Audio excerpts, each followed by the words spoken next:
सिंह। धन्यवाद मानवर, आपने इस महत्वपूर्ण चर्चा में मुझे अपनी बात कहने का अवसर दिया। मान्यवर, रेलवे का अपना एक गौरवमयी इतिहास रहा है और अगर हम याद करें तो देश में कभी भी कोई आपदा की स्थिति आती है, रेलवे सबसे आगे आती है। कहीं कोई हिंसा की स्थिति आती है किसी क्षेत्र में, देश की सीमा पे युद्ध की स्थिति आती है, जवान को एक स्थान से दूसरे स्थान तक पहुंचाने की जिम्मेदारी रेलवे अपने कंधों पे उठाता है।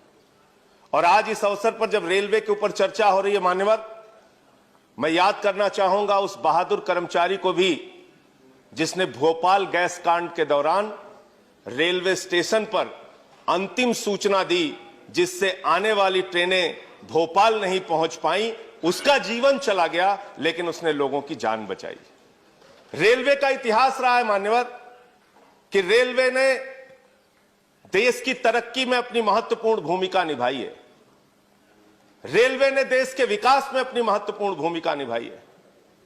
लेकिन उस रेलवे के साथ आज सरकार क्या कर रही है, इसके बारे में हमें गंभीरतापूर्वक विचार करना पड़ेगा। माननीय मंत्री जी यहां पर बैठे हैं।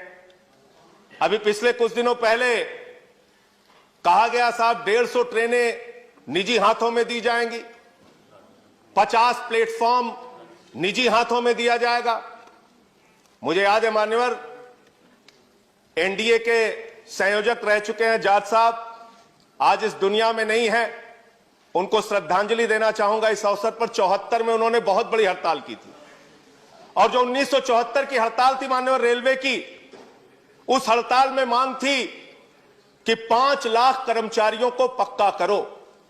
और तब रेलवे के नियमित कर्मचारियों की संख्या थी 15 लाख, ट्रेनों की संख्या थी 11,000, आज ट्रेन हो गई 22,000, कर्मचारियों की संख्या घटके हो गई 13 लाख। 74 से आज कर्मचारी हम नहीं बढ़ा पाए, रोजगार हम नहीं बढ़ा पाए। तकनीक हम बढ़ाने का दावा करते हैं लेकिन उस तकनीक से लोगों को रोजगार की वृद्धि कितनी हुई है हम नहीं बता पाए। निश्चित रूप से दुर्घटनाओं का जिक्र भी हुआ, उसमें कुछ कमी आई है, अच्छी बात है, लेकिन ये सब कुछ निजी हाथों में करने पर आमादा क्यों रहते हैं आप? सब कुछ बेचने के लिए तैयार क्यों रहती है सरकार? कभी कहते हैं एयरपोर्ट बेच देंगे, कभी कहते हैं सेल बेच देंगे, कभी कहते हैं कोल बेच देंगे। अभी मान्यवर यस बैंक का घोटाला हुआ, लाखों लोगों के पैसे डूब गए और उस समय सरकार का तर्क आया, क्या करें साहब, ये तो निजी बैंक है, तो जो सरकारी रहता है उसको आप निजी कर देते हैं और जब निजी हो जाता है तो कह देते हैं ये तो निजी बैंक है, हम क्या करें? ये किस प्रकार की दोहरी व्यवस्था है? ये किस प्रकार से हमारी सरकार की सोच है? सारी कंपनियों को, सारी चीजों को बेचने की जो हमारी परंपरा है उसको उस पे सरकार को रोक लगानी चाहिए। 2-3 पॉइंट मान्यवर और कह के अपनी बात को खत्म करूंगा। आउटसोर्सिंग एक शब्द है, हर चीज को आउटसोर्सिंग करना है। आउटसोर्सिंग कितना बड़ा घोटाला है और कितना बड़ा एक कर्मचारियों के साथ धोखा है, इसके बारे में भी सरकार को विचार करना चाहिए। ठेके पे आप सब कुछ दे देते हैं, सफाई से लेके सब कुछ आप ठेके पे दे देते हैं और जो कर्मचारी काम करते हैं उन कर्मचारियों से ज्यादा तनख्वाह पे दस्तखत करा के कम तनख्वाह दी जाती है। मांग हुई तो आपने बैंक के खाते खुलवा दिए, जो ठेकेदार है उसने एटीएम लोगों के लेके रख लिए, वो पैसा खुद निकाल लेता है तनख्वाह आने के बाद।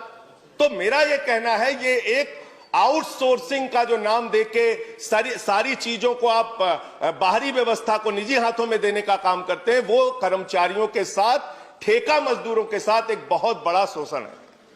इसके साथ साथ मान्यवर, आप नई ट्रेनें, बस सबको आपने थोड़ा समय दिया, मुझे भी कृपा कीजिए सर। आपने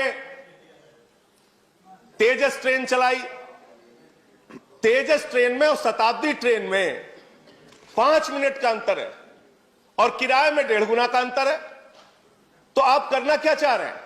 जब ट्रेनें आपके पास उपलब्ध हैं, सुपरफास्ट ट्रेन उपलब्ध है आपके पास, ऐसे में नई ट्रेनें, निजी ट्रेनें लाके किराया ज्यादा लेके आप एक नए प्रकार का आप शोषण करते हैं।